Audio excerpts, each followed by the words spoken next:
morning. So ngayon, rides tayo. Ang rides natin ay papunta Calaca. So from here in Santa Rita, it's approximately 30 kilometers or more. Pero mostly road naman siya.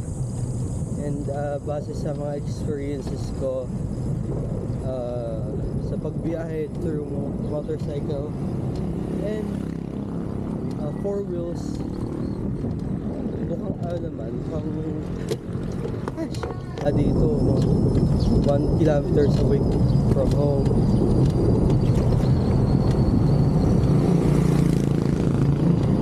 Ang hirap naman na may natutok. Ito yung hirap ng mga fixed gear, no brakes, pero back.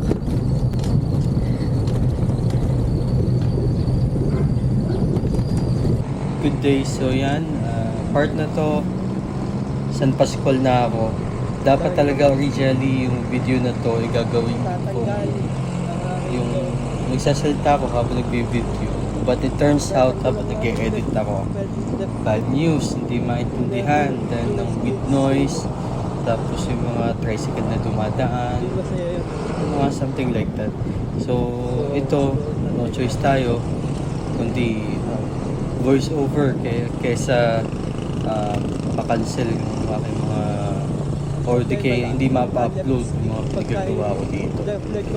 So yan, so ito part na to, namamaybay ako ng San Pascual. And ito pala fun fact na hindi ko alam kung fun to, pero ito yung first time na mag long ride ako in a while, and it is also my first time na gawin ko ito in a fixie.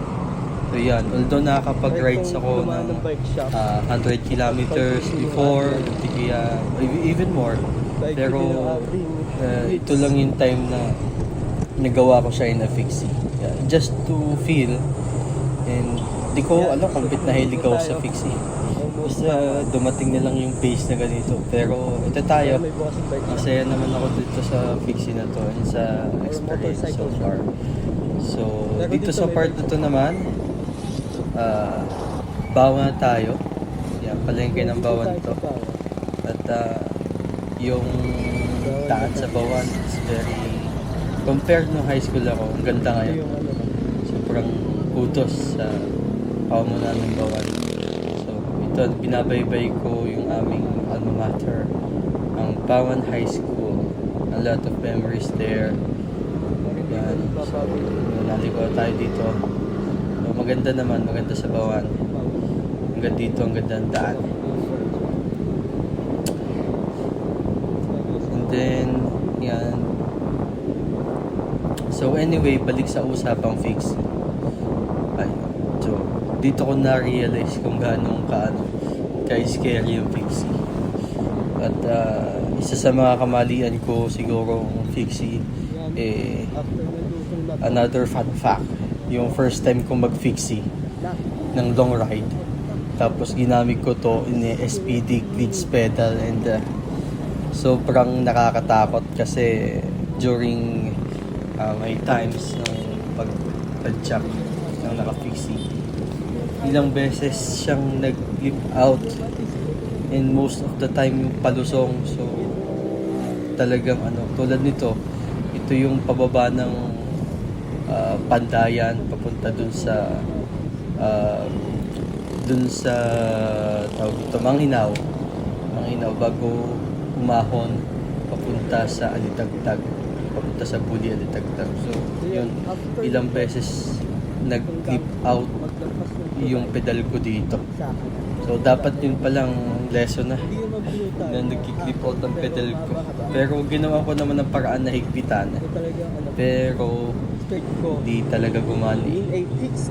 So ayun, so sabi ko na ililipat, palit straps na lang ulit. So ito naman yung advantage yung naka glitch pedal sa ahon, very friendly. Yan, parang chill ko lang naman kinuha yung ahon pamula Manghinaw hanggang Alitagtag. Masarap naman na ahon na nakakapagod. Lalo it was long time since huli akong magbike. Tapos ayun, okay naman. So part na to, papalapit na ako ng Luzon. At yun, nasubukan din naman dito somehow yung pagkakaroon ng traffic dahil sa part na to ng Luzon medyo nadami yung tao, pedestrian, nadami yung mga sasakyan. It was fun. Tapos dito din sa Luzon kukunin ko yung first stop ko, first stop, first rest, since ayaw kong biglayin na sarili ko. And sakto naman na itong area na to, ito pala yung kumbaga halfway ng papuntang Calaca kung saan tayo tutungo. Going to Calaca is like 35 kilometers, tapos dito yung pang 13 kilometers. Sakto lang. Tapos yan, stop over tayo ng 7-Eleven para lang makapag-recover. And dito sa part na to, hindi ko na kung maintindihan, pero kung sakali mang hindi maintindihan, so ito din, na-narrate ko na din. So yan. So yan, dyan ako kumain ng aking breakfast. The usual favorite, ang kimchi spam. Kaya paborito ko yan. Kung di nyo pa titikman yan, kainin nyo yan. Sarap yan. So dito din ako kumuha ng electrolyte, Gatorade, tsaka tubig. Hydration is very important. Lalo pagka ganitong mga long ride. And also energy bar in a form of KitKat. So yon. And then like wala, tuloy-tuloy ko kaya ko.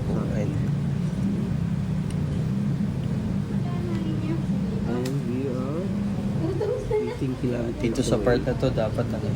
So yan, kudos nga pala sa mga gears kong suot yung mga oras na ito. So yung aking jersey from Wolf Outdoor 043, from Wolf Outdoor, yung jersey namin ng 043, although hindi na masyad nakakasama. Tapos yung shorts ko naman sa Ordinary Uniqlo. Then yung aking waist bag, belt bag pala. Ano, isa sa mga solid tailor dito sa Batangas. Handmade asbag bags. So madami akong asbag. Meron akong dalawang belt bag at saka isang backpack, and it has been with me for years. Yung parang yung quality niya close to Herschel, tapos kasing tibay, and kaya dapat talaga support local tayo. For a long time I'm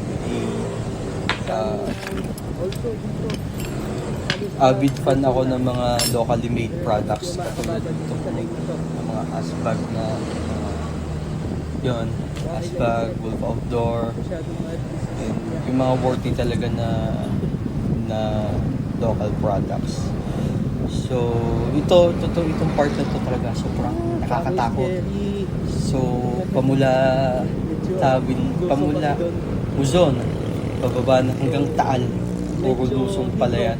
So sabi ko nga, simula pa lang, ang dalas kong mag-flip out, hindi lang 5 times. Hindi ko alam kung saan nagkakamali yung athletes ko, pero sabi ko, hindi ko na ulit ipagkakatiwala ang pagbabay ko sa cleats pagka nagamit ako ng fixie, dahil sobrang nakakatakot.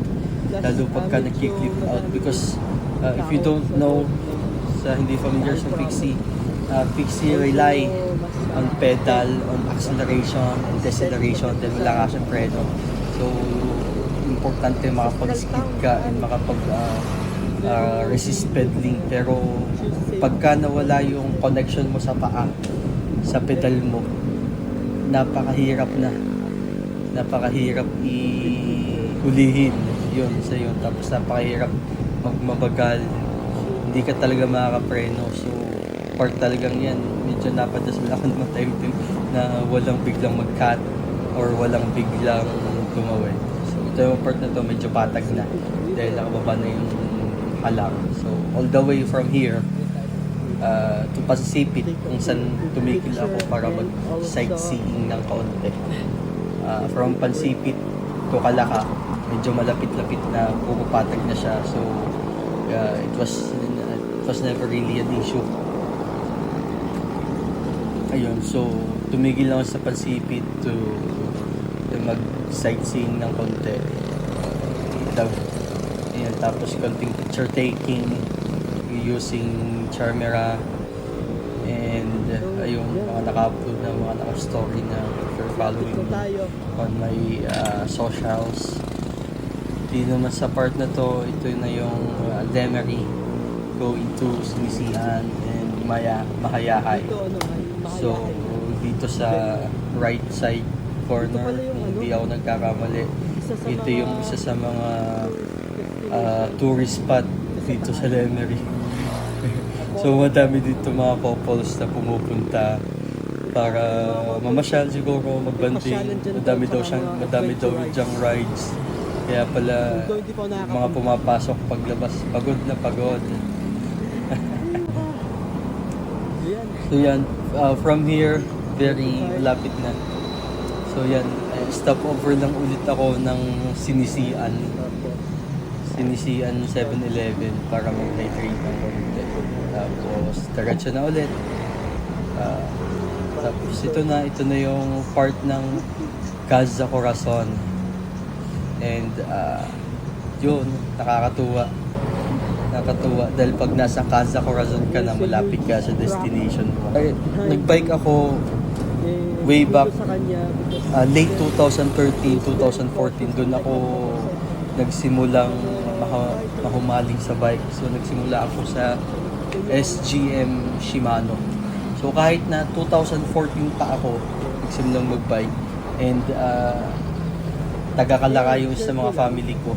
So hindi ko talaga nagawang magbike papuntang Calaca dahil sobrang na-intimidate ako. Dahil pagka dinadrive ko or binabiyahe ko sa bus, sobrang tagal nang inaabot, siguro mga 1 hour. Sobrang na-intimidate ako sa layo niya. Kahit na nakapag-bike na ako ng more than ng 800 kilometers, easy, mga 50-60 kilometers. Pero ito, 30 kilometers ng 60 kilometers balikan. Sobrang na-intimidate ako. Siguro dahil sa kita kong ganong kalayo. Tapos sa part ng Calaca, talagang medyo mainit, medyo humid. Tapos puro patag. Ibig sabihin, pagka patag, wala ka masyadong coaster moment or free wheel moment. Bagay na na-intimidate. Pero I'm so happy and I'm glad na nagawa ko to kahit na medyo tinanghali tayo ng gising dahil nakalis ako ng Batangas around 6 a.m. and medyo maaraw na. So mga 2 hours ko kinuha to. Tapos pagdating ko dito sa part na to, malapit sa Calaca. Sobrang, hindi naman sobra, pero nagsisimula ng sumakit sa balat yung init ng araw. So siguro ang pinaka-important na lesson ko na natutunan dito sa journey na to yung huwag kang magpapadala sa intimidation dahil a lot of times you will face intimidation dahil sa haharapin mong pagbabago, intimidation sa mga desisyon na gagawin mo. So it's a lesson learned na huwag magpadala sa intimidation. Dahil kung magpapadala ka sa intimidation, siguro masasabi ko wala kang makarating. Kung magpapadala ka sa takot, wala kang makarating. Kung magpapadala ka sa gut feeling mo na baka hindi ko kakayanin o baka pumalpak ako, wala kang makarating. So it's a very important lesson. So what if naman kung pumalpak ka sa bagay na na-intimidate ka, at least there's Am I lesson happy? learned na magiging mo itong sandata or equipment na po sakaling may harapin kang bagong ma-intimidate ka. And in every failure, you become stronger. Ayun naman. Tapos, at the end of the day, when you're in your deathbed, the only regret that you will have is not trying. Ayun lang. So, kung umabot ka sa point na to, maraming salamat sa panonood. And share ko lang, andito na ako sa Kalaka, andito ako sa destination ko. So, maraming salamat ulit. And, ciao! Intimidation.